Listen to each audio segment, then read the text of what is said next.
Wow. Welcome to the May Seattle Rust User Group Meetup. We meet every month. Microsoft is very kind to give us this space to meet in for free, and we operate here under 2 codes of conduct. They're very basic. They're very straightforward. You can read each of them here with that link. But actually, I just realized I don't have the link to the code of conduct on this slide. I've been talking about it for months. I will change that next month. There is a link to it from Discord, but in a nutshell, it basically asks each of us to treat each other with dignity and respect. And if you find that somebody's not treating you that way, please let them know. If the behavior persists, please let me know, and I'll step in and help out. The slides for this presentation are already available. They're available at slides.com, U007D. So each month we like to do some introductions. So how many people here are new to SRUG, the Seattle Rust User Group? Oh yeah, we got quite a few. First timers, yeah. Yeah, no, I recognize you, so yeah. So sorry, show of hands for the first time. So yeah, we've got quite a few folks here. This is great. Well, welcome.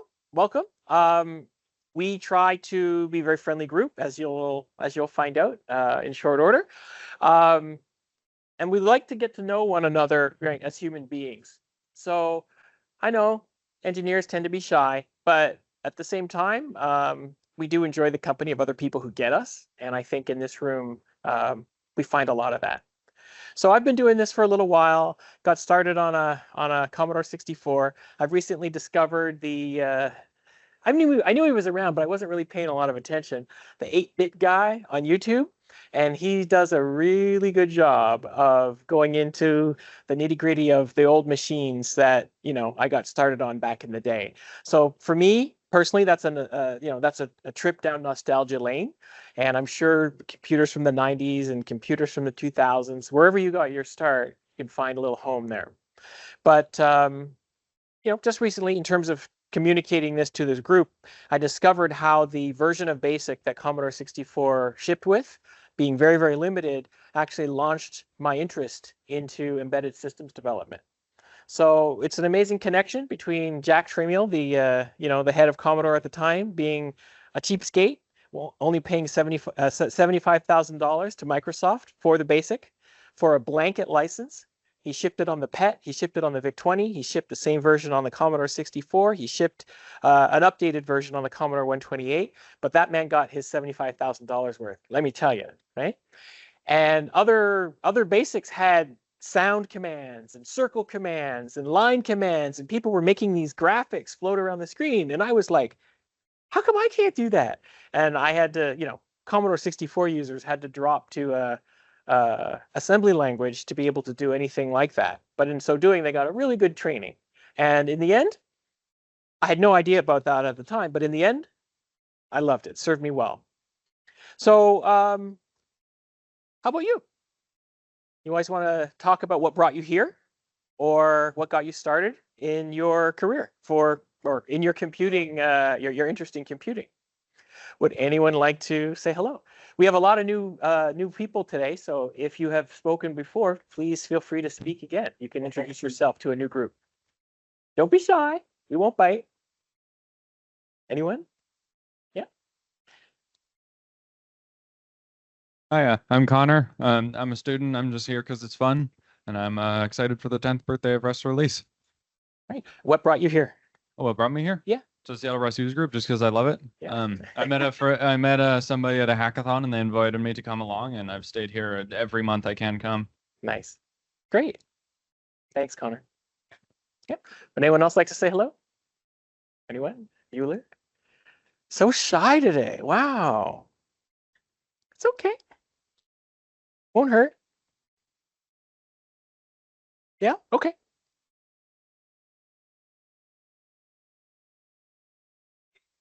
Wasting minutes. That's okay. That's right. Hi, I'm Isaac. I am not a professional programmer. I'm a hobbyist programmer. And like Brad, I started out on BASIC, but on a VIC-20. I did not learn any assembly. And I just stuck with it as a hobby. And I recently, as in like a year and a half ago, started getting into Rust because I hope to someday be a professional programmer and convince somebody to give me money for code. And until then, I've been working on different projects that are varied from an embedded project we did with Brad on a Raspberry Pico, data analysis projects, and currently I'm collaborating with some others on building a WASM game using the Macro Quad crate. That's a Tetris clone mashed up with Mega Man 2. So that's really fun. It's a blast. It's great. So I'm a beginner, a year into it. Thank you. Thank you. All right. Anyone else? Come on, we can do this. One more. That's all. That's all we ask. Is the microphone too intimidating?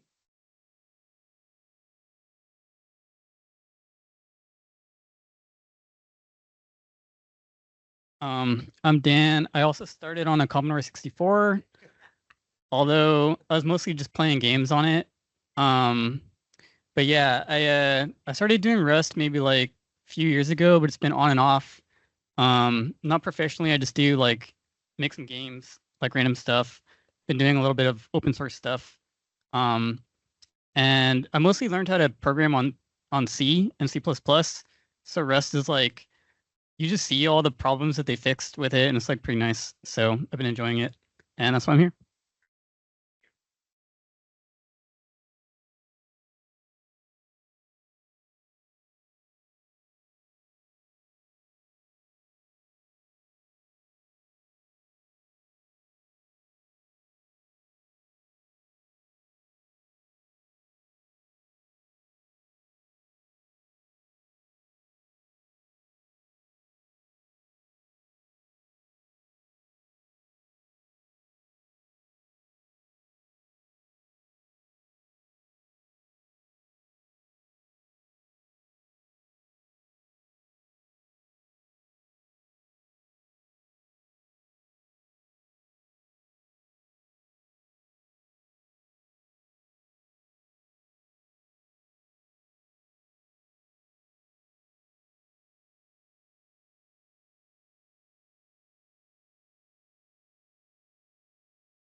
Yeah, good problem.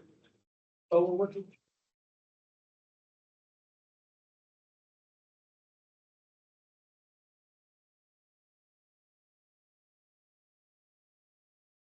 A little bit. Oh, Oh, so you just turned it off, then we're good. yeah, I think I turned it off. I turned it off when I handed the mic, so I didn't give get feedback, and I forgot to turn it back on. Ah, thank you, Anna. See? See, you guys, man. Yes, we do. It's what? We're the people who build computers are supposed to be brilliant, Nah. but Nah. can't like start on a video. And we can't do it all, right? Yeah. VCR blinking 12 o'clock. Yeah, yeah. It's all that. It's all that. So yeah, sorry about that. For those who couldn't hear me. So yeah, we're putting together this this panel. We're working together to get all this going. We have a bunch of different languages now. I think that we're going to be talking about. That will take place right here in this room on July 17th. So our July meeting will be a special event where we'll have a lot of extra folks here, and we'll be talking about different programming languages, some of their strengths, some of their weaknesses, and I'll be talking about Rust.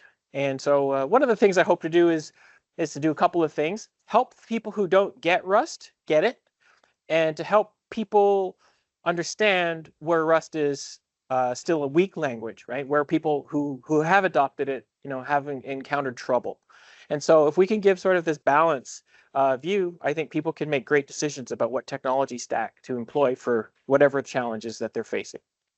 Anyway, thank you, Lloyd, for putting this together. I think it's going to be a lot of fun. A reminder that RustConf is here September 2nd to 5th. It is, I guess, the there's a bunch of them now, so I don't know what, you know, how to call it. It used to be the conference for Rust, but now there are many. In fact, Rust Week is going on in Netherlands this week. They're live broadcasting their talks and so on. But this, you know, this is still a major Rust conference, and it's taking place here in Seattle, September 2nd to 5th. I have asked for clarity on volunteer positions, because we've talked about needing between 10 and 30 folks to help with the conference. I have yet to receive a response from my latest query. Just check now. And I do not have a response from my latest query on how many people are needed for registration? How many, or do we need guides? What's the load? Can you both attend the conference and see some interesting talks while you're volunteering? There's some questions that folks have asked, and I have submitted these. They seem quite busy. So I told Gracie that I will ping her once a month, right, just, you know, before the meeting, and see if she's got an update. And unfortunately, she doesn't yet have an update, so we'll keep it rolling. If I find out, you know, mid-month, of course, I'll publish the information to our Discord. So yeah, we'll keep that. We'll you know, I'll keep you posted as I find out. After the meeting, we've been taking a page out of the C++ group. We meet together at the Red Robin. It's very important. It's not the Red Robin. I mean, it's great if you want to go join the C++ group, but if you go to the Red Robin where the Sears used to be, right near the Fred Meyer, if you go there, you're going to be talking a different language, figuratively and literally. This is the Red Robin in the Redmond Town Center, that way. Yeah, and the transit is now running there. Be careful, because I think we stay there longer than the transit runs, and it's a 70-minute walk back or something. Somebody said. There are bus lines, yeah. You won't be totally stranded. And if you're in a pinch, I'm happy to drive you back. So whatever you need. Okay, I think as I alluded to, we publish this meeting on YouTube each month. Thank you, Carl. And we always have a call out for speakers. So if you're working on something, thinking about something, confused about something, if you've just learned about something, would love to hear you, have you come up and talk about it. A lot of people think that in order to speak about something, you have to be an expert. That's not the case. You can come up here, and I've done some presentations where I played the absolute beginner. I don't know anything about X. In fact, I'm probably going to do a talk where I actually don't know anything. I'm just going to pick a topic where I literally don't know anything about it. And we've got folks in the room who have Rust in space, and we have people who work on the Rust compiler, and we have people who've done all different kinds of, and so there's all different skill levels in the room. Roughly half the people in the room, last time we asked, sort of identify as Rust beginners. And then the remainder of the levels of expertise is sort of spread around the rest of the group. So there's a large group of people getting started, and then there's, a good chunk of people who, have got some experience. So I think if I just led a talk where I literally don't know the answers, I think people can kind of see how you could actually lead a talk just about something you're interested in without being a domain expert. Love to give talks at a beginner level too, so that way it helps onboard more people. So if you have some ideas, some thoughts, let me know, and we can talk here. We can talk at Red Robin, or we can talk on Discord. Yes.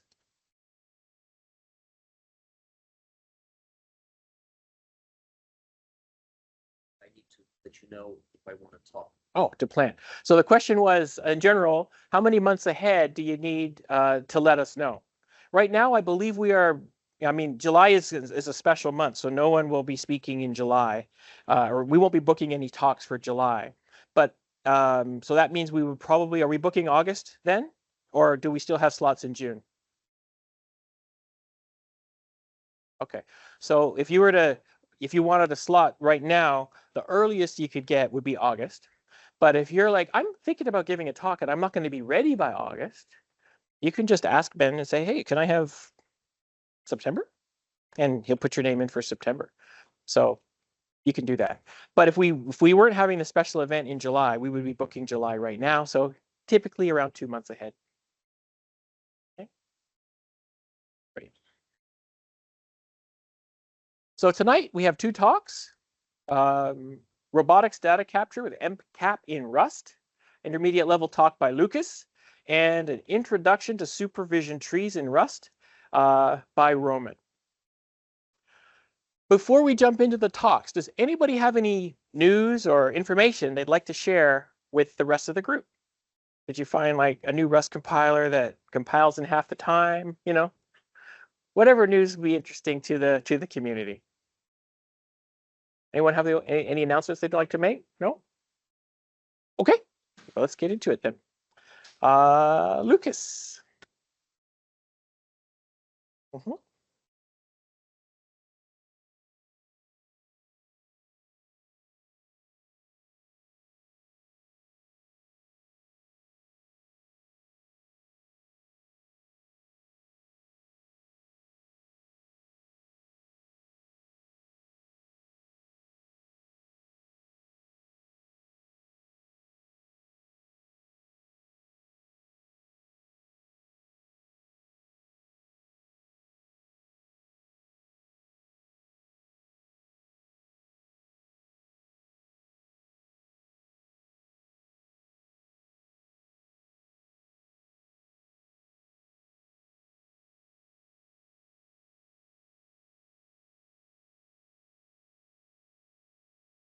While we're getting set up, there was data released on the speed of the Rust compiler, and we've been enjoying incremental improvements because Rust compiler is famously slow, and we've been enjoying like 2-3% improvements consistently since 1831.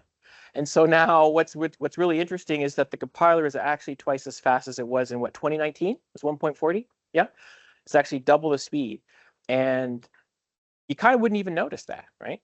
But in those 10-year celebrations, there's a lot of information coming about like Rust is 10 years old, by the way. Happy birthday, 10-year-old birthday Rust. From the 1.0 release, shouldn't say that, be careful. Rust is 10 years old from its 1.0 release. It's much older than 10 years. I think 2006 was when Graydon started, this idea that became Rust. But yeah, with 10 years, there's a lot of information out about seeing how things have changed over the past 10 years. And one of the things is the compiler is dramatically faster, more features and faster. It's like, we definitely live in the future. Yeah, so I'll give you this and I will figure out. Okay, figure it out. You are the VGA, I mean DVI, not even DVI, HDMI, right yes, here. Yeah, okay. this cable. All right, so do you have to do anything to enable it? Your Windows, Linux? Linux. Okay. I could check on the video source as well.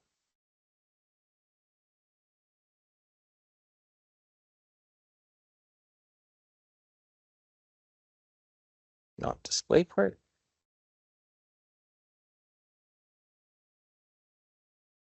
Okay, so it is on HDMI right now.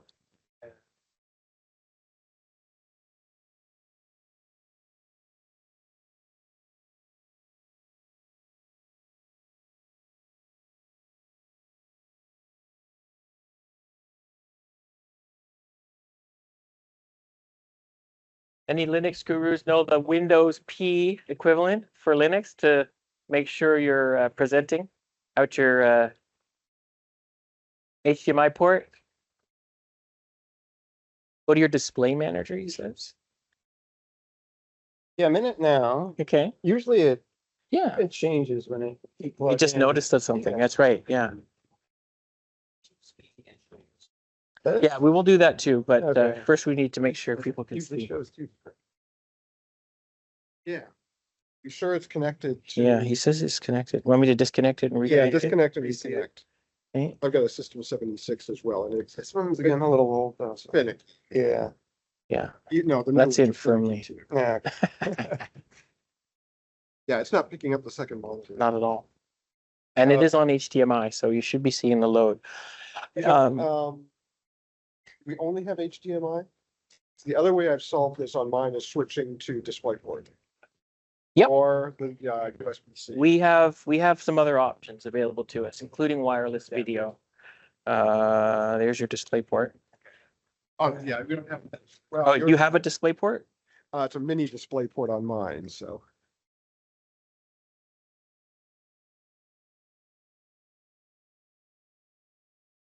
Oh, there's one right here. There's one right here. Yep, that's it. Yeah. A mini display port, yeah. Got another To adapter. USB-C. We might have to go triple. No, I don't think that will help us. If you don't. But thank you. Yeah. Mm. Overs. There we go. We've got the Swiss Army knife. Yep.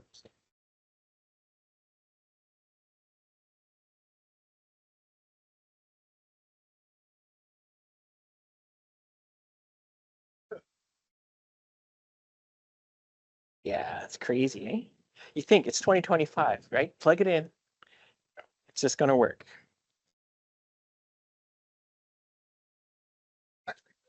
Take this. Oh yeah, you've got a display, mini display port? Yep. Yeah, okay, never mind.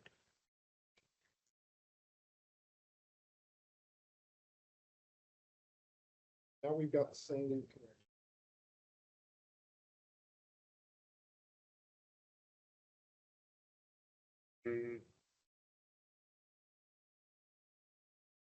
All right, should I join the meeting?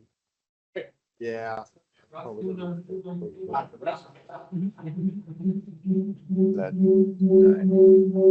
Did you join the meeting? No.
Right, can everyone hear me?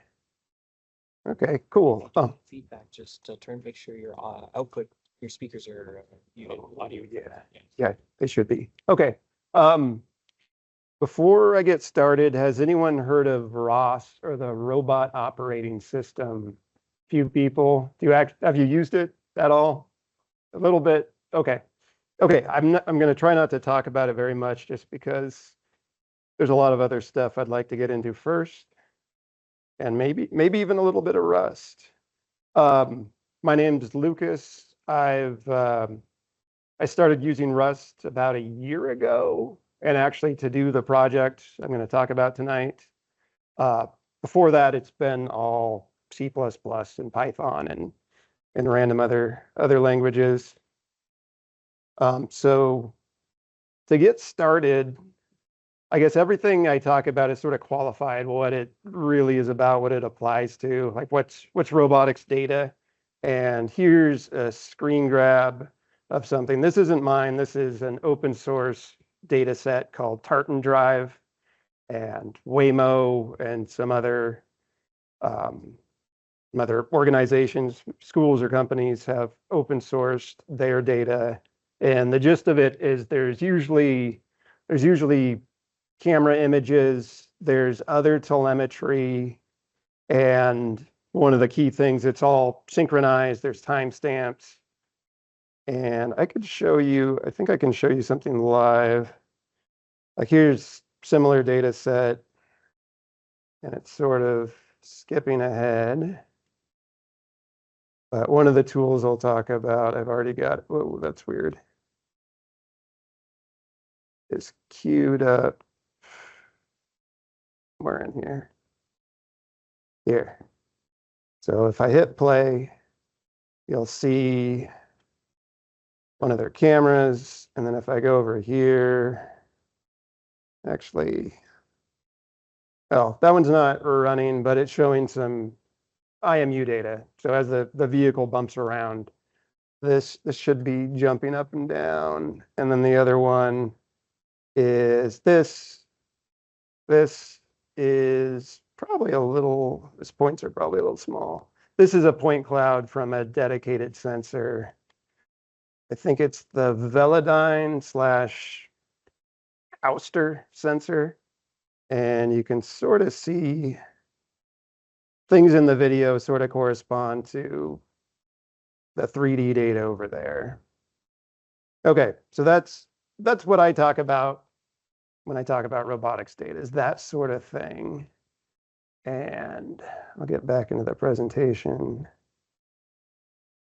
And I guess the other question is, what sort of robot am I talking about? And there's certain like robot arms of a certain type with maybe their own operating system, maybe they work on a factory floor, could be involved in this, but maybe not more often than not.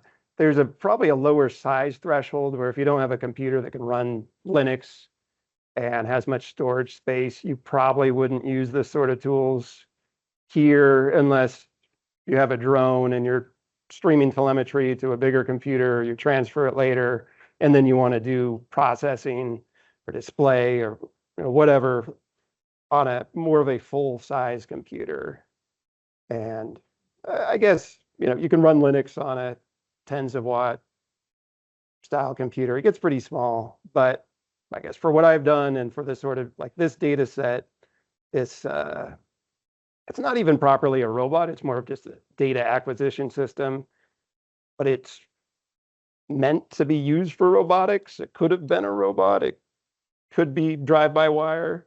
Actually, this one was drive-by-wire, but somebody was sitting there, I think, with a gamepad driving it, and they were. So it's robotics adjacent, if not actually strictly robotics. Here's more of the same. Again, it's like I showed in the video. It's images, point clouds, depth images are from stereo cameras or other dedicated sensors. There's a lot of more just pure time series stuff like encoder values, commands to actuators, inertial measurement stuff, lot of other stuff. Text logs could be mixed in there, diagnostic information. Maybe you're generating a map as you go, and then there's some sort of maybe 2D plus height data getting generated all the time. And I guess the point of all of this is you want to record this in the event. And usually it's too much bandwidth to be sent across a network live, or so you have to record it on the system, or maybe you are streaming it to another system and then recording it there. Sometimes you have lossy compression. Sometimes you're recording raw bytes of images if you really need every little bit of quality. And then later on, what you want to do after you've recorded it is replay what your system was experiencing and what it did in response. Maybe you had incidents or some sort of events, and you want to figure out what happened either externally or the software you're running did something wrong or interesting, and you want to play that. And so usually, like for me, I want to play it on my computer, on my laptop. Maybe parts of it go into a CI system and it runs a test. Maybe it goes into hardware in the loop and you run software that pretends it's happening live, and you see you changed it. You want to see how it does it differently. Or the data is useful for machine learning and you just want to convert it out and do other things with it. And I guess once you're there, that's beyond the scope of what I'm talking about. And then again, it could be many, many gigabytes of files. I don't like the files to get too big, like a few gigabytes each seems nice, or smaller. Maybe the data sits on the device that recorded it, and there's a rolling buffer, and you delete it later, and some of it gets copied out, maybe some of it doesn't. And then if you're more on the engineering or technical side, you want to play back the data using similar software to how it was recorded, similar tools. But I'm not going to get too much into it, but maybe you want to send the data, upload it into another system, and then other people, non-engineers, could log in and view it, like sort of like they want to see what I'm seeing with these tools, but not have to run this particular this particular application, or this one. It's called RQT and RViz, because they have to install them on their system. They have to go through a lot of other steps to be able to see that in its sort of raw form. So these sorts of things, Foxglove, Roboto, and Carnegie Robotics, LogQS, and probably a bunch of other ones are out there to help with that. Not going to read everything in here, but if you weren't using MCAP, which I was talking about, you were probably using ROSBAG, which was the conventional ROS1 format. And there's a lot of other things. You could record raw images or encode into MP4, and you could send all your other data into many other formats, and it turns into a big mess. Maybe you're fine with that. Maybe you write a bunch of tools to deal with that. In general, anyone else who encounters your recorded data is not going to have an easy time with it unless you really have a lot of resources to make it more user friendly. So I guess the point of the talk is I wanted to go from ROSBAG to MCAP.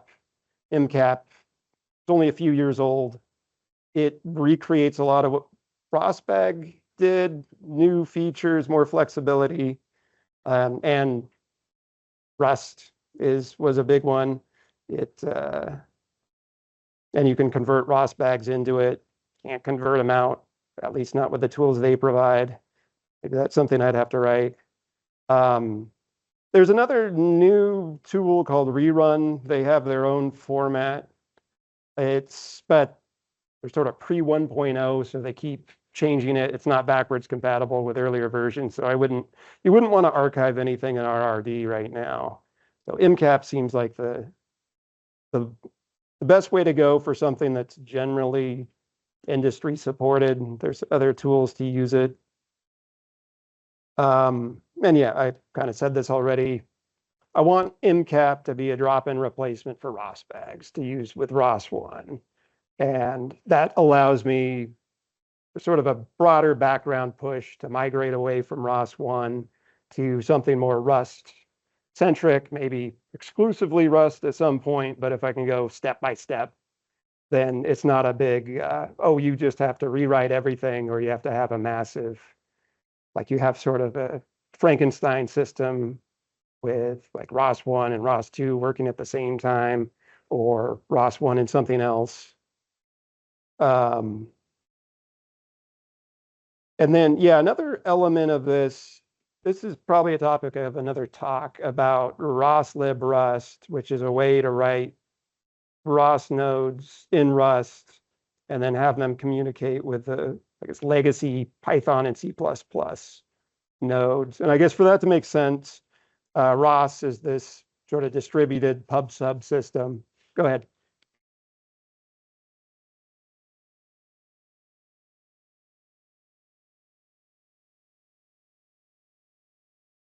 So the question was, why use a robotics recording system or file format instead of, out in industry? Other people are recording things. Time series databases exist.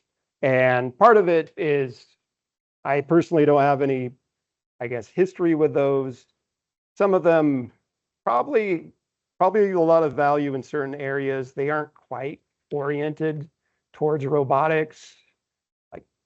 It may just be me and the way I work. I kind of like these discrete files. I know exactly what's in them. So there's sort of this portability, transferability. I mean, probably, yeah, you can solve those problems with other formats. It is nice if you're in the robotics world to use tools that, provided they have, some smart developers working on them, some support, to use things meant for what you're doing. I guess other things about MCAP we'll get into maybe make it more optimal in general. It might be more efficient. I mean, it should be more efficient. And then this is another sort of view into the same kind of data I was playing live. Is each one of these in this list is a topic. Is my pointer's showing up good.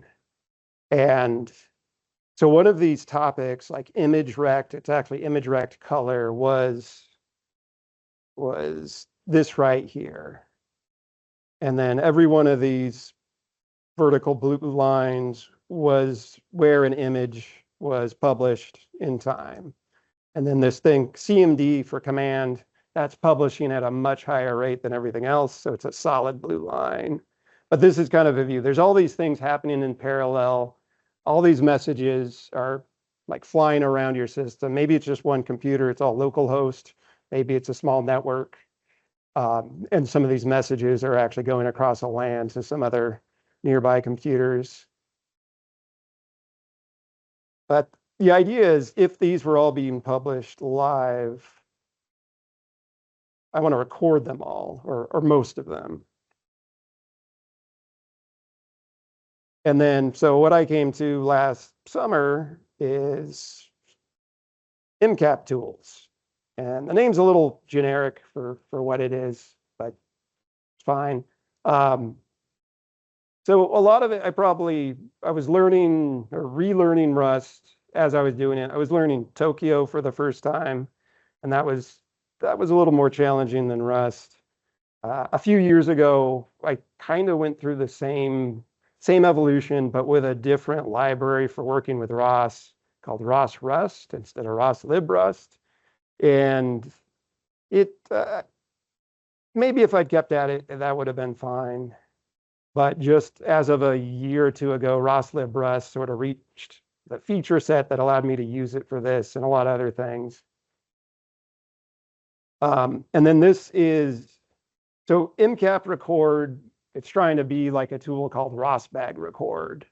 And the idea is you have all, these are topics, possibly every single one of these topics is coming from a different process. You have a whole, or they could be coming from one process, but usually in a ROS system, you have a whole bunch of different nodes. Each one's a process, and they all publish one or more things. So all this stuff is out there happening independently of all the other ones. Messages could arrive at any time. So in MCAP record, which is a Rust binary, the idea is you start it up from the command line. It initializes itself. It looks for all these topics that exist on the system. And then, actually, if I do, oops, can't see what I'm typing. So this is a command line tool. These are a whole bunch of topics coming from that Tartan Drive data set. That's kind of the same view. But in the Rust application, it looks for the existence of topics, and then it continually monitors to see which ones, if a new one might show up at any time. Somebody launches a node, or a node just decides to start publishing on a topic. Sure. Yeah, for ROS1, it's all TCP/IP. And then the way I use it typically, it's nearly 100% localhost.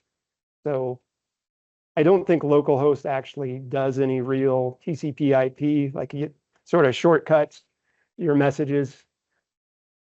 Yeah, on the same machine. But every once in a while you have a computer, maybe it's just a laptop with, you want to visualize things, and then the real system, the real robot computer is headless possibly. And then, so again, using Tokyo and Tokyo channels. So for this one, it's MPSC for multi-producer single consumer. The idea is to start up a Tokyo, like Tokyo spawn a task for every single topic that appears to exist. And then each one of those has a dedicated subscriber and just waits for a new message on that topic. And then the idea is probably, actually, I may have experimented with it. I might have tried having some sort of shared MCAP file object. So another thing that happens in initialization, you open an MCAP file using its API, and you can start appending messages to it. You do a bunch of other setup for every message type.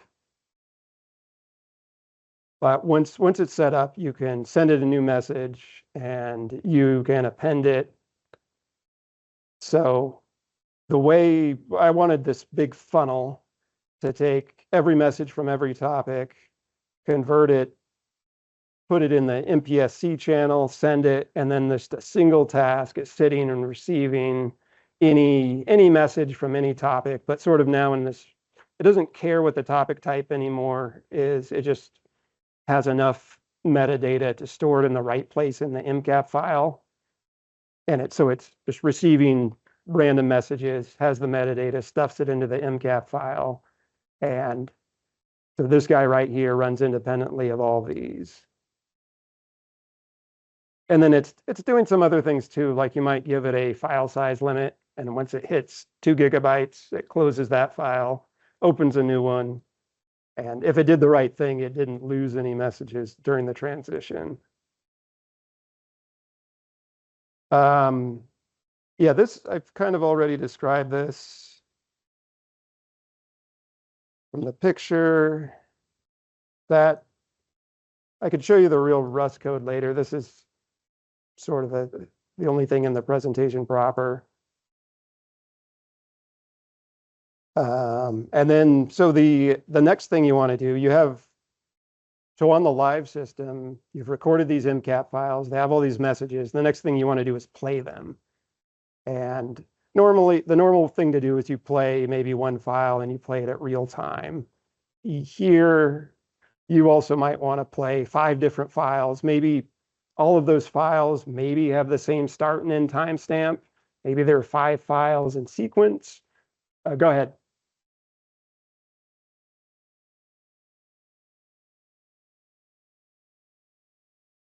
Oh,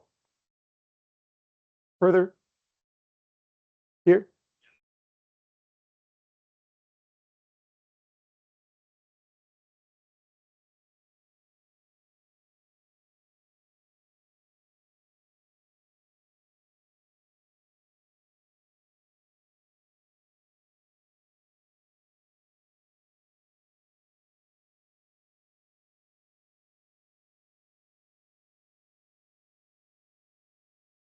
So the question is, sorry, there's a fan right above my head. I think you're asking about resource limitations. What happens if you use all your disk bandwidth or maybe some other resource and you can't get all the files on the disk? I mean, all the messages.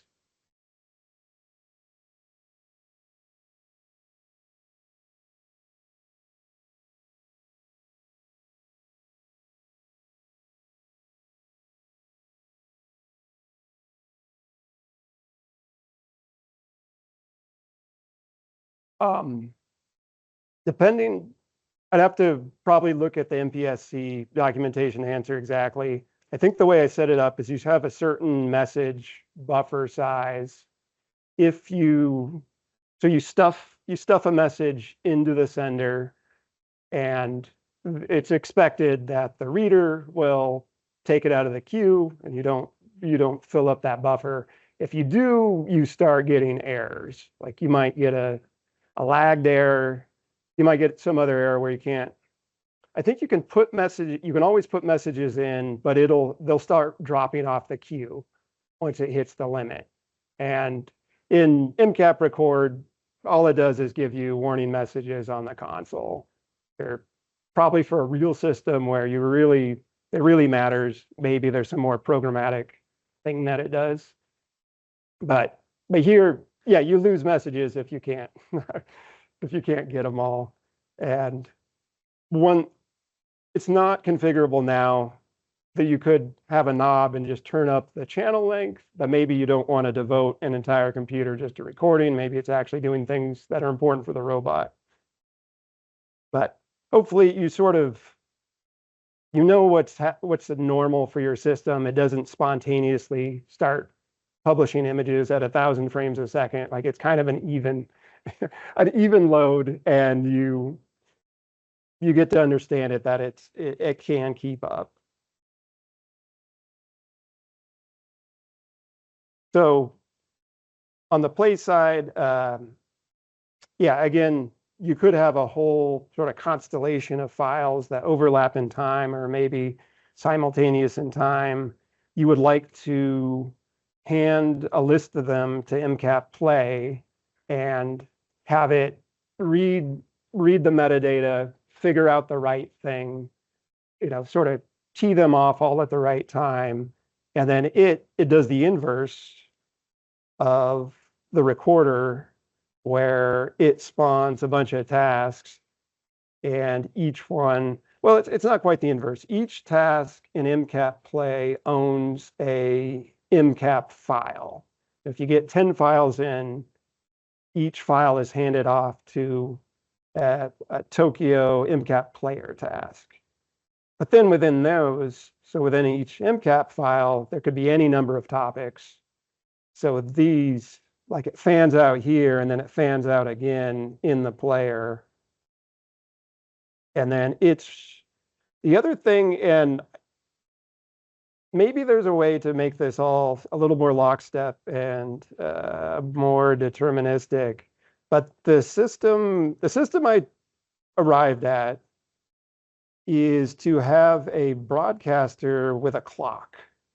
And the clock has figured out, well, what's the timestamp of the earliest message of all of the files and what's the final one? And it's going to start publishing clock messages out to all these other tasks. And each task receives the clock message, and then it also has queued up within the MCAP file. If it's done correctly, all the messages are ordered in time or very close to it. If they're a little bit sloppy, it's not a big deal, at least for the sorts of things I do. Other robotic systems care a lot more about determinism for this. But here it's more best effort, and it's good enough to get the messages republished from the files pretty close to when they were recorded, relative to the start time. And then this is actually what I was doing when I played this file here. I'm actually using this. This actually is an instance of MCAP play just on a single file here. Although I think this file is 20 gigabytes and it's also compressed. So it's got to do a fair amount of work to open this up and play it. It doesn't have to juggle multiple files at least.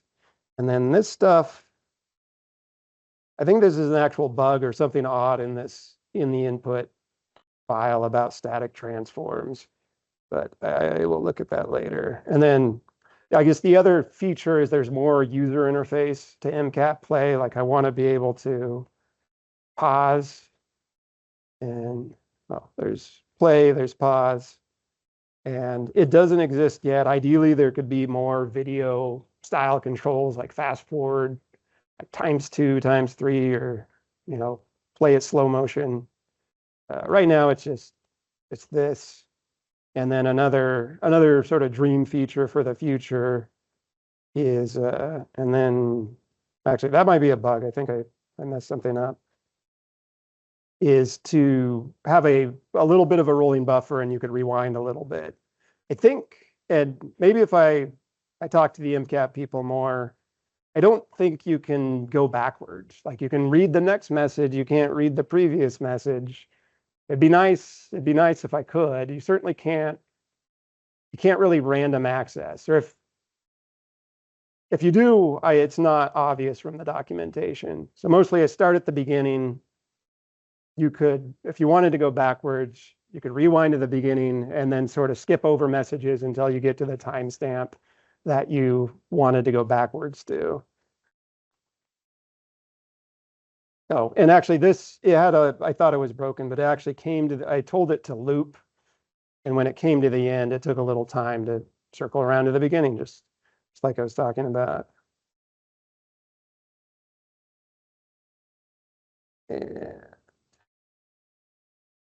Okay, and again, I talked through this on the diagram. Yeah, scan through for the start and stop times. There's a clock.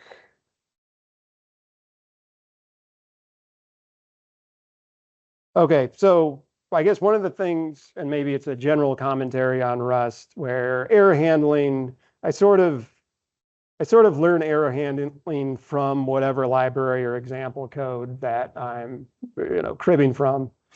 And it's hard when you're taking two different libraries.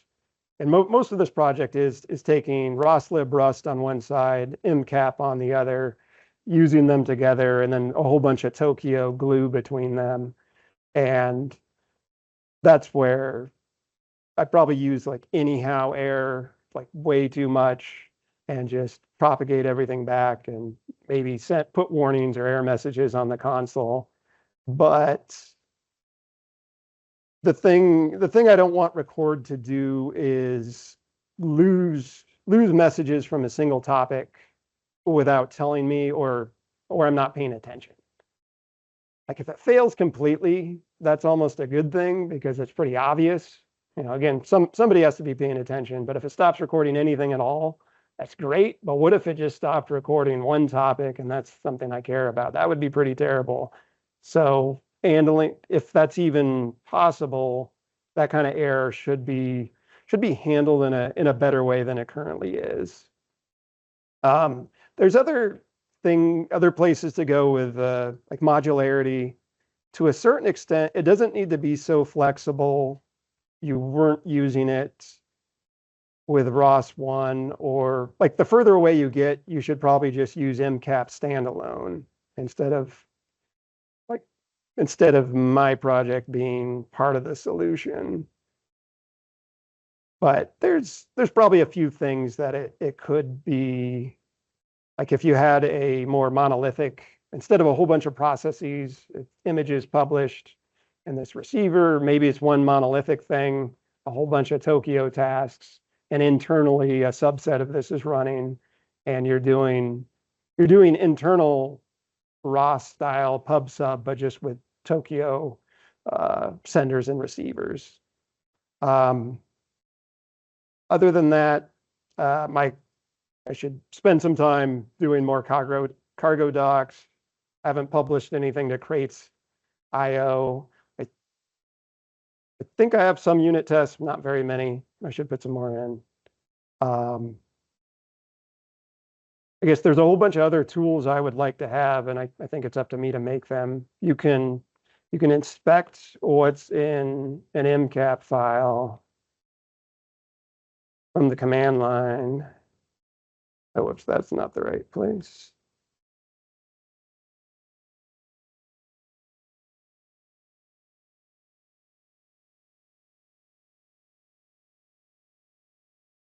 And it's nice.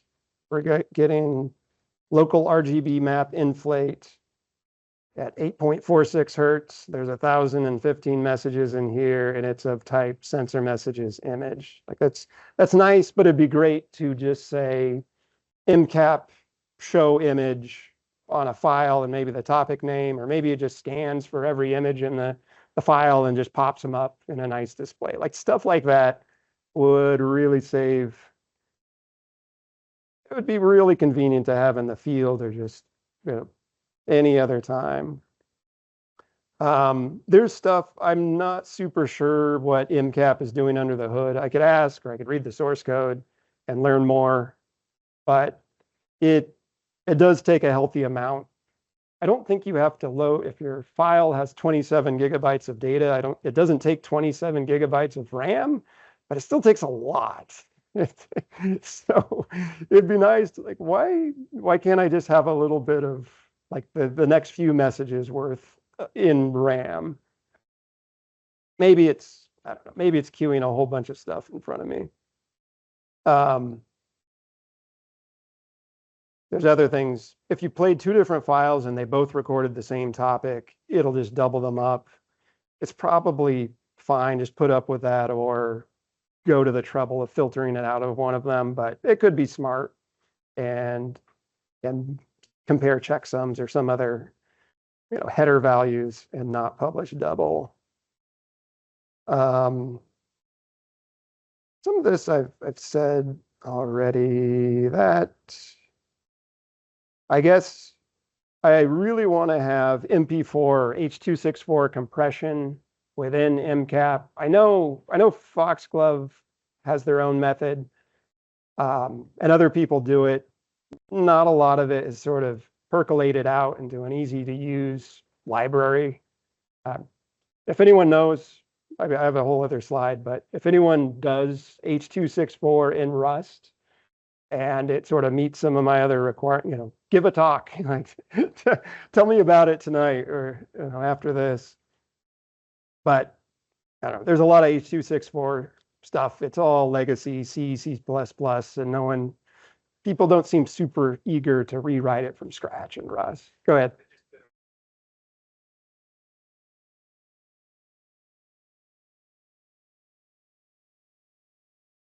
Yeah, I don't.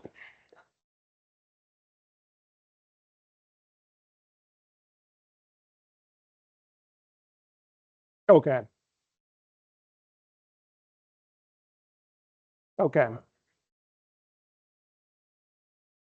Yeah. They're yeah. And I think no one's doing it in a lot of languages. It's some wrapper.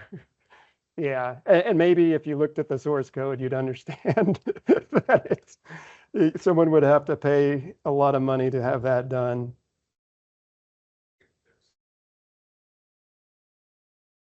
Oh, different settings, profiles. Yeah, yeah,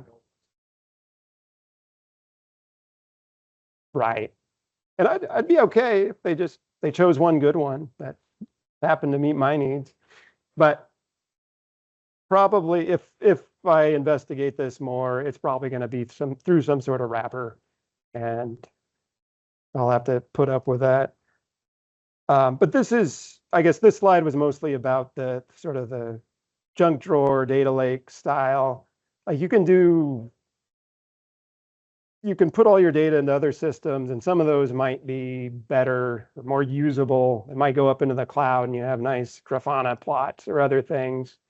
And that's actually something I'd like to learn how to do. I think it would coexist with MCAP. Like MCAP's sort of my go-to for engineers format.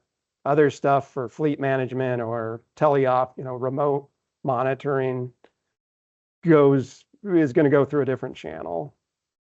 And then like text logs, you can send them to the Datadog and stuff. As long as you can sort of correlate back to what's in the MCAP, your timestamps line up, those tools can coexist. But for me, I wouldn't take something out of an MCAP and only put it in one of those other systems. Here's some links. There's a bunch more, but these are sort of the more, there's videos and a podcast that are maybe more digestible if you're interested. I didn't really talk about the details of the MCAP format, but the ROSCON 2022 video does that. If you want to know about the relationship between MCAP and Foxglove, this pretty recent podcast does a good job of that. And then this rerun blog, it's not about MCAP, it's talking more about ROSBAG, but it's sort of all in the same area. And then I guess it's either if other people are interested, the starting from the top and in decreasing value probably. These are the sorts of things maybe I'll sign up for a future talk on.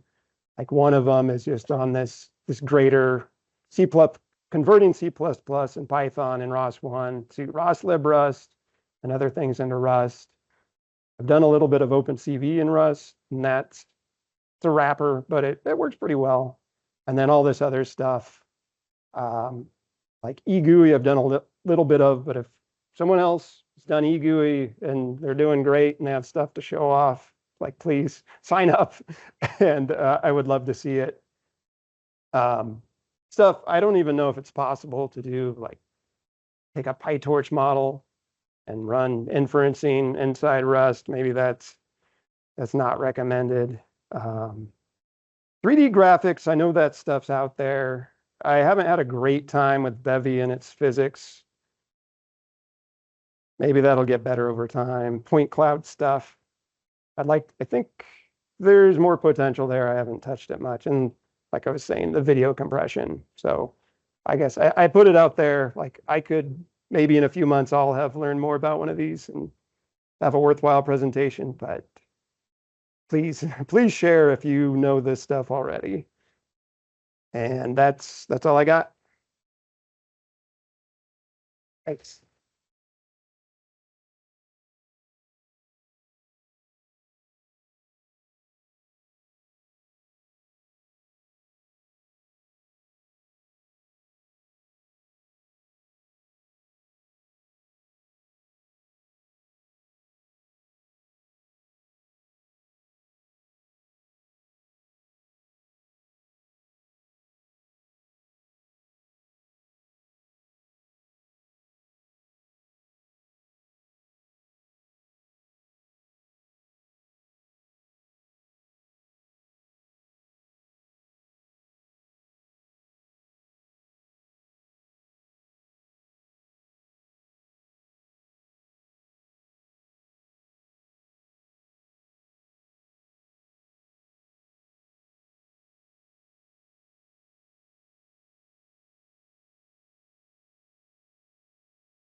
That works.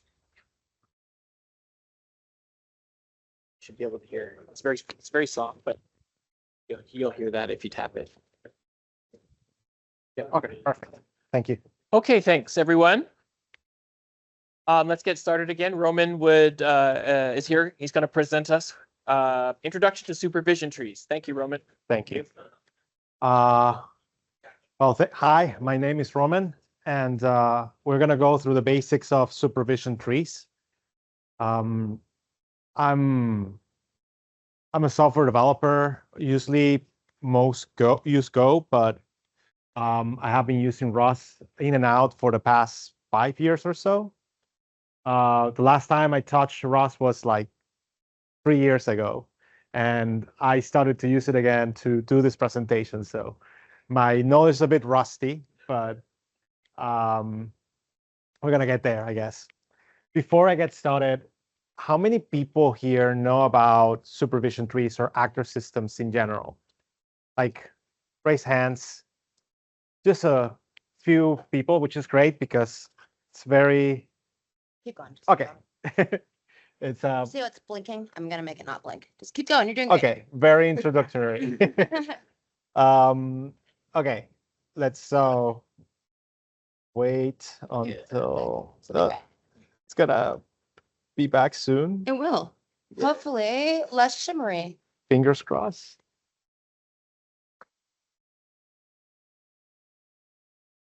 Oh. There we go. Okay, thank you very much. Okay, so let's start with just yes. Not in Teams again. Okay, I need to. Sorry, folks. I need to look at Teams. Thank you for checking that out for me. Okay.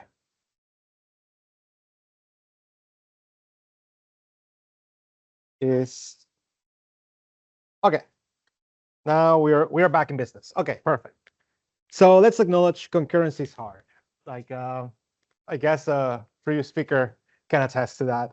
But why is hard? Like I want to go over a few challenges that happen when you're doing concurrent development.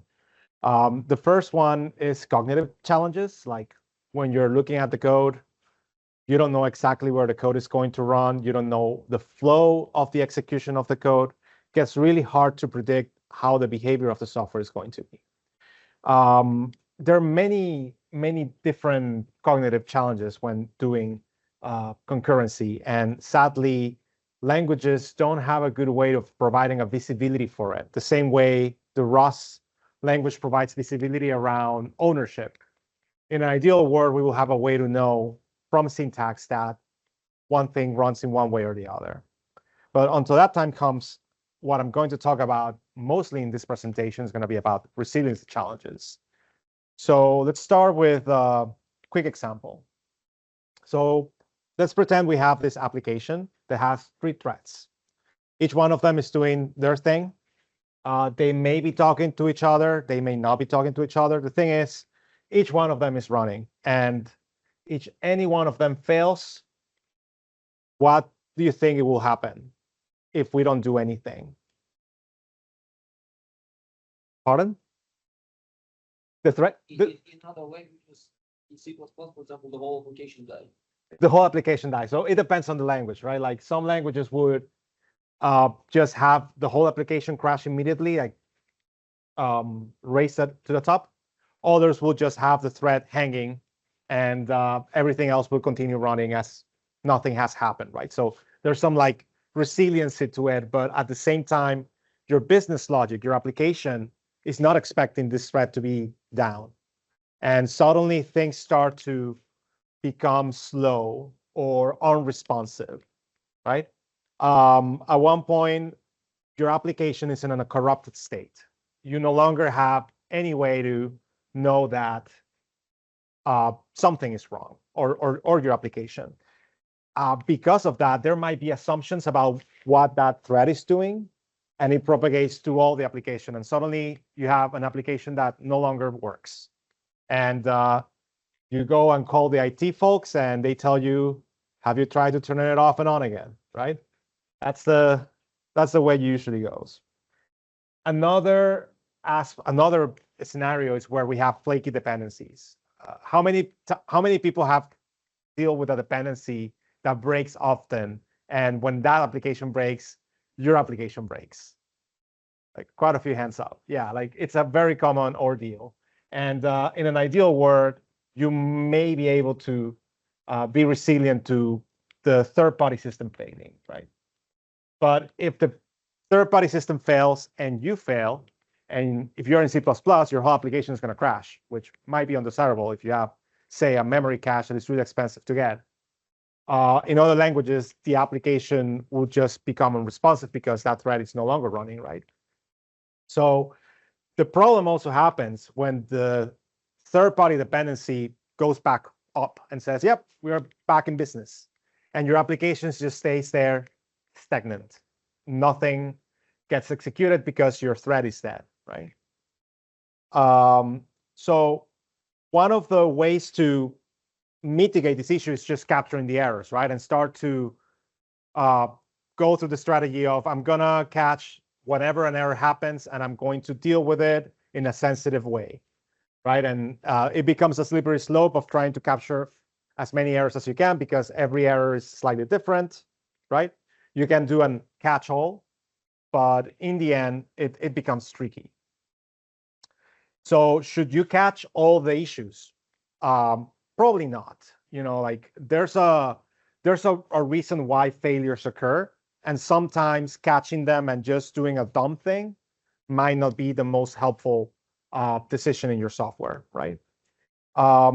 What it's recommended in some languages like Erlang is to let the application crash. Your application will fail in many unexpected ways, so trying to be prepared for any way your application will fail, it's a fool's errand. If you're able to recover in some situations, you may end up in an unhealthy state because those failures could propagate to other components of your system, right? So the answer to the problem is let it crash. Let it crash the software and restart instead, right? Ideally, you have something like systemd or Kubernetes that sits on top of you and it's able to say, hey, the application crashed, and go and restart you back up, right? But that's a very blunt tool. Like sometimes you want your application to be as reliant as possible because you depend on some cache in your application or some very important process that cannot be shut down needs to keep running, right? How do we do on those particular situations? There are many different approaches to it. Like some languages, like Java, for example, use thread pools for that. The approach that Erlang uses is approach called supervision trees. And that's the one we're going to be talking about today. And hopefully I can show you some demos of how that looks like when you use it in Rust. So Erlang is the most influential language about actors and supervision trees, but it's not like the language that invented the idea. That came before. So let's go with some basics about supervision trees.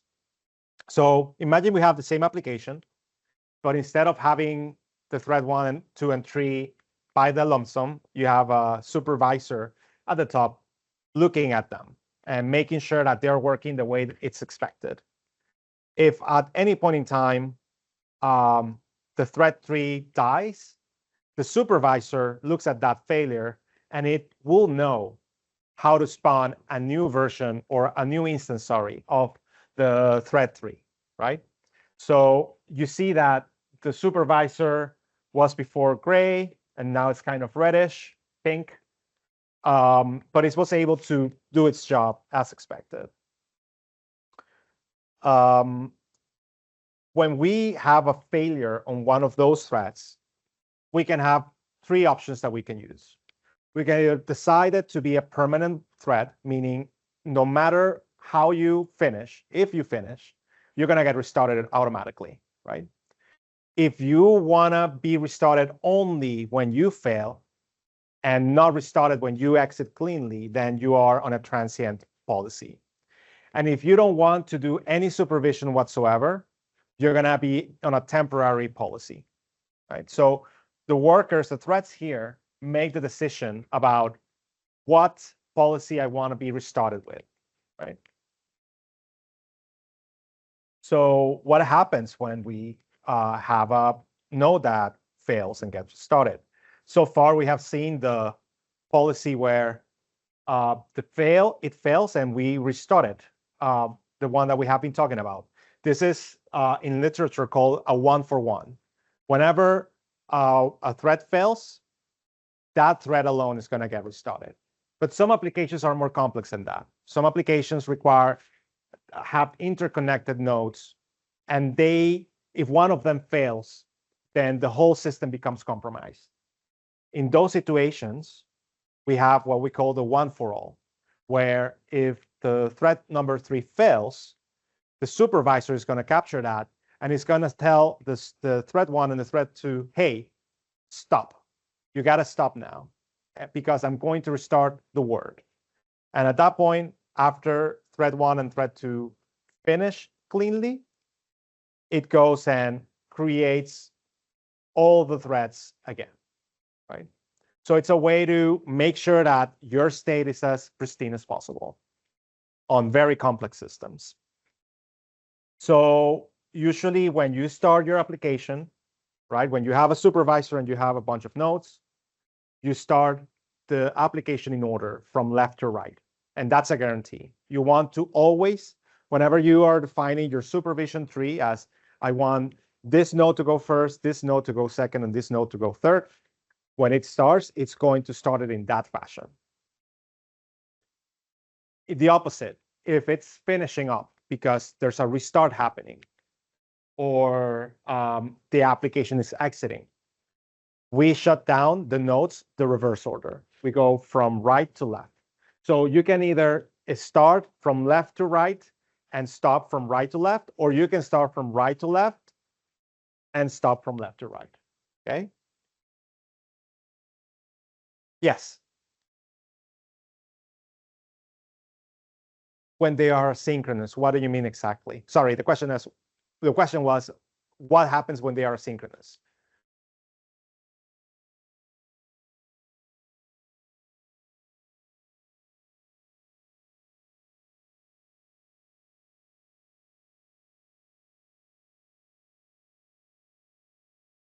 Oh, yeah. Yeah, like when using supervision trees, the supervisor usually waits for each one of them to be terminated in order, because the assumption is that you do dependencies of nodes from left to right, right? So when you're shutting down, you want to make the shutdown on the stuff that doesn't, like, no other nodes depend on them, right? And it goes in that order. Like if you have a model where no order matters, I guess it's okay as long as it doesn't block for too long. But at that point, supervision trees have a grace period of shutdown. So they send a signal to shut down, and you as a worker author have a way to capture that signal and say, hey, I have to finish now. If you're not able to finish in that grace period, you get shut, right? There was a okay, perfect. So now let's talk really quick about on-demand termination, because at least when I did this implementation in Tokyo a while back, there wasn't any clear contract about sending signals to nodes in order to tell them you're done, right? From my background on Go, there's this concept of context type, which it's like prevalent around the language, and it's being threaded over all the concurrent algorithms. And you have a way to query that context and say, hey, is the application done? When that happens, sorry, the stream got lost, perhaps. Yep, let me recover that. Sorry, I spoke for too long and the application went to sleep. Okay, so hopefully We're back in business. Okay. Yes. So the Go programming language has this notion of a context that you can thread over all your functions. And that context allows you to get a signal of, are you being shut down? And you can wait for a signal the same way you wait for a message on a channel on a concurrent application. Okay. So I really like this pattern because it allows the worker implementations to be aware of the shutdown mechanism. Question over there. Can you speak louder, please? Sorry, I can't hear you. Oh, what happens if the supervisor dies? The only reason why a supervisor will die is because there's a bug on the library, or because the worker that you're supervising fails too much. And in that situation, I will have an answer for you in the next slides. Okay, so what I did for this library that I'm going to show is I re-implemented the context contract in Rust so that I can use the same semantics. And that way, I'm able to send shutdown signals and also wait on the worker implementation and do the cleanup in that scenario. Okay, so this is a pseudocode example of how it would look like. We always receive the context as a parameter, and we receive the MSPC receiver. And when we are doing like a database connection at the beginning of the function, we start looping to get our messages. We have a Tokyo select there that is going to block in, that is going to receive two different signals. One, the context.done, and the other, the receive from the channel. And both of those signals are asynchronous, right? When the context.done gets received, it means it's time to pack my bags and go to bed. At that point, I call the database close because I need to clean up after myself when I'm being shut down. Why do I need to be cleaning up after myself? Because I might be on a restarting operation, right? So the process is going to live longer than what usual applications live. And when you're getting restarted, you want to make sure that all your resources are cleaned up so that you don't accumulate them in memory every time there's a restart on a thread. Okay. Yes. The question is, would that drop if you do the close? It's gonna go out of scope, so I'm guessing yes. Like this is an example of non-realistic code, so I didn't go through the semantics of Rust, and it might not compile. But the idea that I want to bring home is you got to clean up after your resources. Okay, so as I mentioned before, what happens if the worker doesn't respond to the context.done signal? You can configure your worker to say you have this grace period, and if after this grace period you haven't finished, you're going to get a kill signal from the Tokyo runtime. What happens if you have too many errors? Do you keep restarting forever? The answer is no. What you're going to do is on the supervisor configuration, you're going to specify the window of errors that you're allowed to take. So if you want to be tolerable to one error every 5 seconds, you do that. If your system is super flaky, or sorry, your dependency is super flaky and your thread is talking to that dependency, you want to increase that to be like 20 errors every 5 seconds, or whatever the rate of errors that you usually have from your flaky system is. Yes.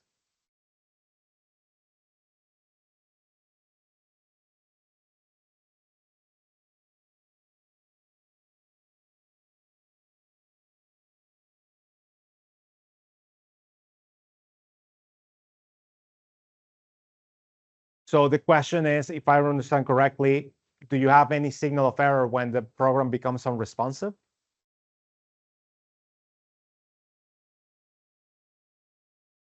Yes.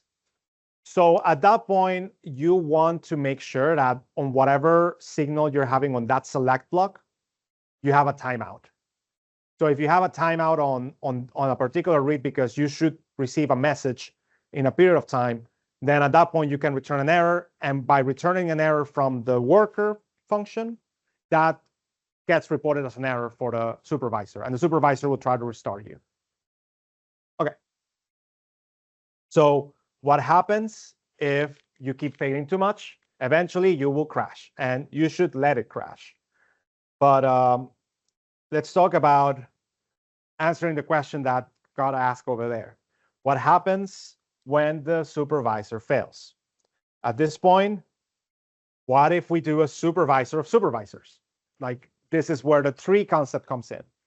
We have a root that observes 2 subtrees, and each subtree has their worker nodes. If at any point in time one of those subtrees fails too much, the root is going to catch it, and it's going to restart the whole subsystem again, and that subsystem is going to start from scratch. If it keeps failing, then you have to make a decision as a software designer. A question over there.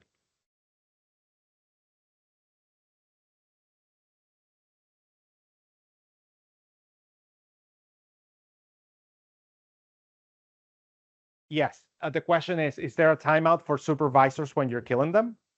Is that the question? Okay. Oh, the question is if a supervisor knows that it's being supervised by another supervisor. The answer is no. Like when you're implementing the supervisor, there's no way for you to traverse the supervision tree. You are going to be like, you have a spec for a supervisor, and you can transform that spec of a supervisor to a worker spec. And then you pass that to the parent supervisor. So not at any point in time, unless you do threading or like message passing with custom code, you're going to be able to know the hierarchy or where you're sitting. Thank you for the question. Okay, so at this point in time, what I was saying, at this point in time, you're going to have to make the decision about how resilient you want your subtrees to be. If you want your HTTP server to always be available, you got to make sure that the other subtree doesn't crash the root, right? And you're going to put like a very probably unrealistic error rates for that particular subtree. Question?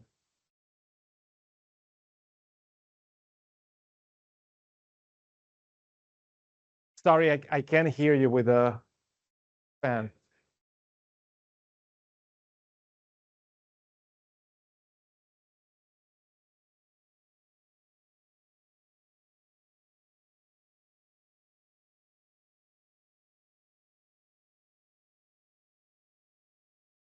So the question is, when you are restarting a sub-branch, does it go through the one for all or the one for one? Is that the question?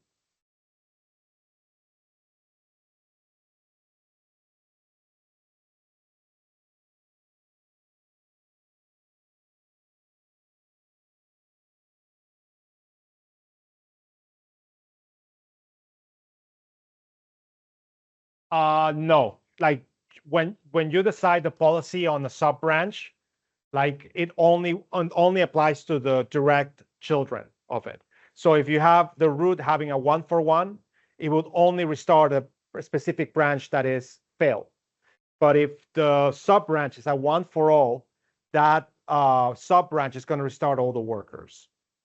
So you can mix and match the policies of one for one and one for all at different levels of the supervision tree.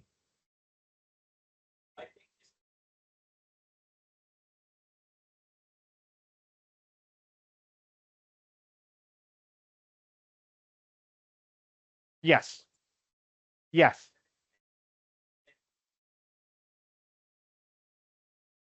Yes.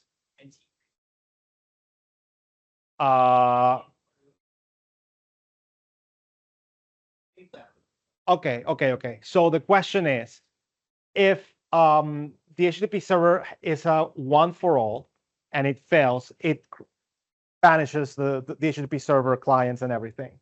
The answer is yes, like it does that. does it does the same thing on a 1-for-1 on the root level? If the HTTP server keeps failing, if the HTTP server keeps failing and it goes up, it's just going to restore that branch. If you have a 1-for-all on the root level, then it's going to go and kill everything that is at the bottom, right? So it's in your, if it makes sense for your system that everything needs to get restarted, you put a 1-for-all at the very root of your application.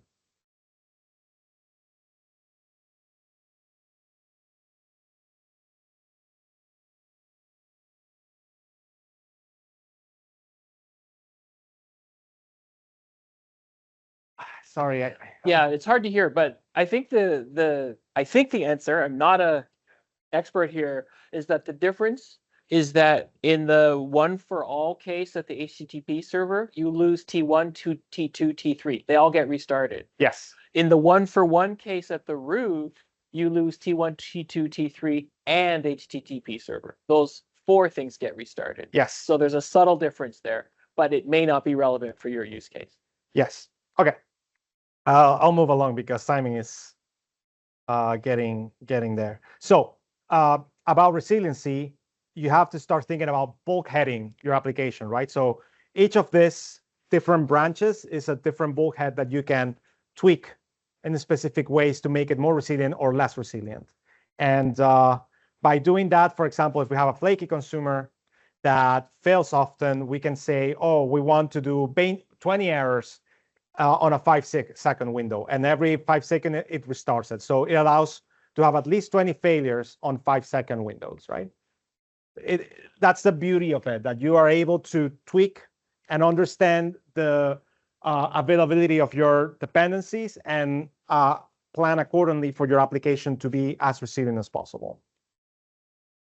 Okay, so now for a lot of folks have the question, when you're talking about supervision trees, you're having like nodes that communicate usually through channels. Is that an actor system?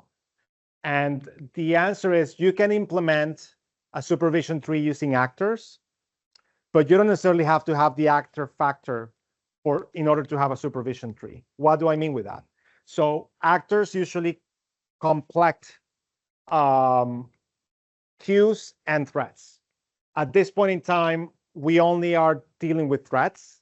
And if you want to use mutexes, an external API like SQS or Kafka, you want to use the MP-SCS API or any other means like file system, whatever, you're able to do it. Like the library does not impose a communication mechanism between the threads.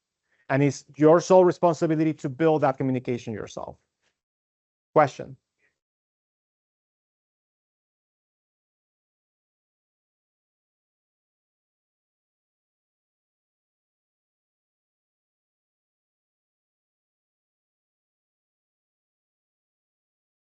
Yeah. Yeah. Like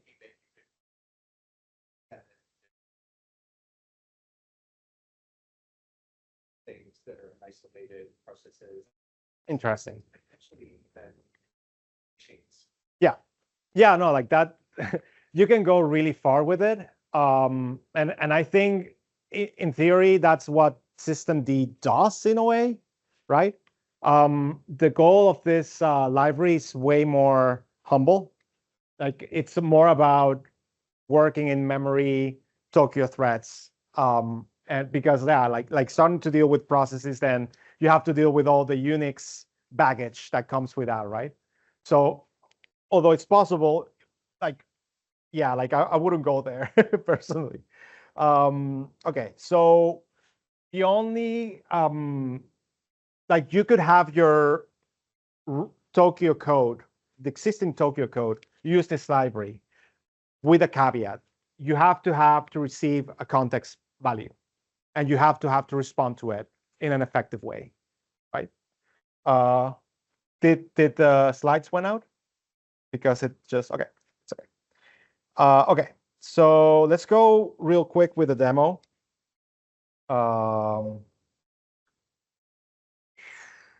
And let's go with the simple. I have 3 applications. Maybe I'm going to show 2 because of time. But the first one is a simple. We have 2 threads. One is writing and the other is reading. And that's all it's going to do, right? So we have a main application here. Let me know if you want to increase the phone. Yeah, okay. Okay, is that better? Perfect. So we start by creating a context with a cancel descriptor. So usually you will receive an abort function that you can call, say, on a Control-C signal. And that allows you to signal a message to the supervision tree to say exit, right? And that's the way that you create the top level context of the application. These lines over here are a callback mechanism to receive events from the supervision tree system. So the supervision tree will tell you a node started, a supervisor started, a node failed, and that way you can use this to do tracing, metrics, any kind of observability that is important to you. Here's where things start to get interesting. The supervision definition. We start by defining the spec with a name. This name is going to be important for observability purposes. Here, I went to the wrong place. This vec as a second argument are just options that you can pass to the supervision tree. Like here's where you want to say, oh, I want it to be a 1 for all or a 1 for 1, or I want the resiliency of the supervisor to be this. This is the space where you do it. And then after that, you have a callback that is going to be the function that it will allow you to initialize resources for your application, right? So you receive the context as a parameter. Our application at this point is going to have an MPSC channel with a buffer of 10. And I'm going to create a writer worker, a reader worker, and I'm just going to return those 2 nodes, okay? So at this time, I'm creating a supervision tree that has 2 workers, the writer and the reader. If we go and look at the writer implementation, we have a similar API. We have a spec, we have a new, we specify the name of the writer, the options of the worker, like you could put there if it is a temporary worker, if it is a transient worker, permanent worker, the grace period of a shutdown, all those different settings. And you also have a callback the same way with a context. In here, we are going to create an interval stream, and we're going to do a select where we check if the application is done. And then if I receive a tick, I'm going to send a message to a channel that I receive as a parameter, right? And notice that when I'm sending the message over the channel, I'm also checking the context of done again to make sure that while I'm writing, if I'm getting the signal, I should shut down as soon as possible. The reader, it's really similar. We create the worker spec node, and we do either a context of done or a receive message, right? I have my reader and my worker, my reader and my writer, sorry. After I have the reader and writer, I start a supervision tree. At this point, I have a static supervision tree definition of how my application is going to look like. And this is going to start it in order. I then do a waiting for 10 seconds running the application, and then I shut it down. I terminate it and report error. So let me show you how that looks like when I run it.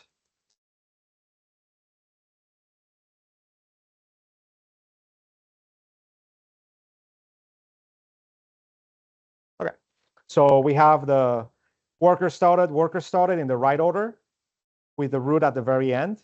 Some messages being received from the reader being written by the writer. And then 10 seconds later, I have the context signal saying your time to die. And we receive events from the system saying the termination happened from right to left. So started from left to right, first the writer, the reader, and then the root. And then it went the reader, the writer, and the root. Question?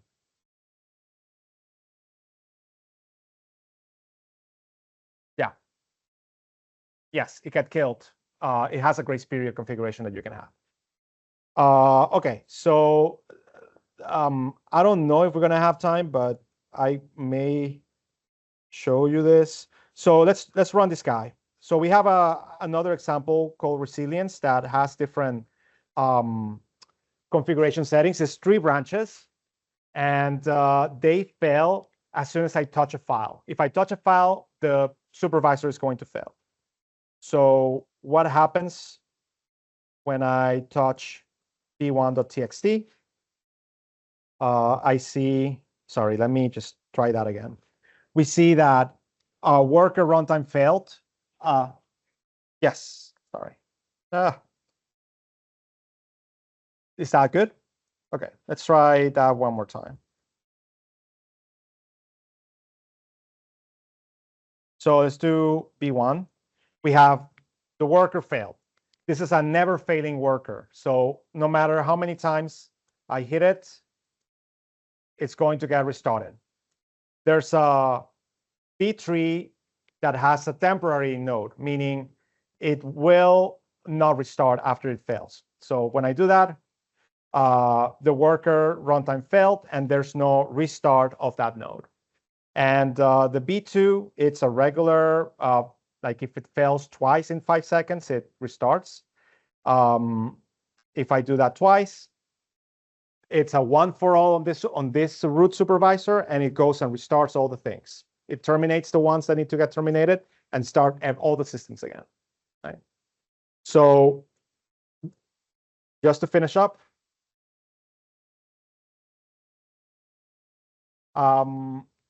this library, I have implemented this library in Go. The first implementation was in Haskell. The Go implementation, I actually have used it in production. The Rust implementation, not so much. But it's a very powerful abstraction that can be used to increase the reliability of your systems for sure. Thank you very much. Thank you very much.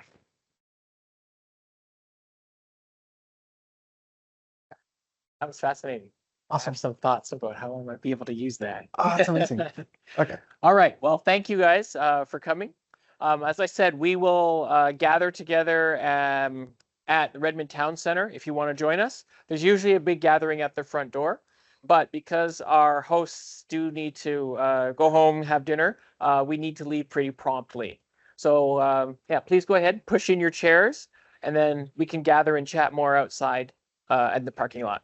Thanks again.